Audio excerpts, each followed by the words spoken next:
This question is a great reminder that just because we have one of those dense, difficult history passages does not mean that the questions involving that passage are going to be difficult. This is a really clear question. We need to care about two different things.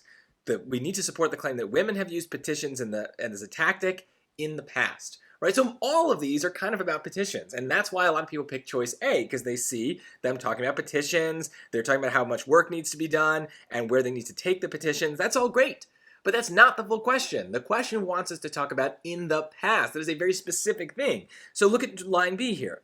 We urge the women of this country to make now the same united effort for their own rights that they did for the slaves at the South when the 13th Amendment was pending. This is something that happened in the past. This is a past experience. Then, at that time, a petition of over 300,000 was rolled up by the leaders of the suffrage movement and presented in the Senate by the Honorable Charles Sumner. So there you go. That's going to be the answer.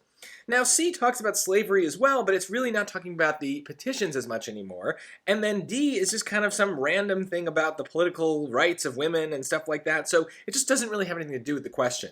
Most people are going to be between A and B at this point, but you've got to be able to pick apart the question and know exactly what kinds of things they're looking for. A choice might check off one of the boxes that the question is kind of presenting to you, but it needs to check off as many as possible. So the mistake people make is they just kind of see the first thing that jumps to mind, like the first thing that kind of clicks a little bit with the question, and they don't bother to analyze the other parts. Basically, many questions on the SAT are kind of like multi-part questions, and you need to think about all the parts and make sure that your answer choice matches with as many of them as possible so you don't lose points on something like this.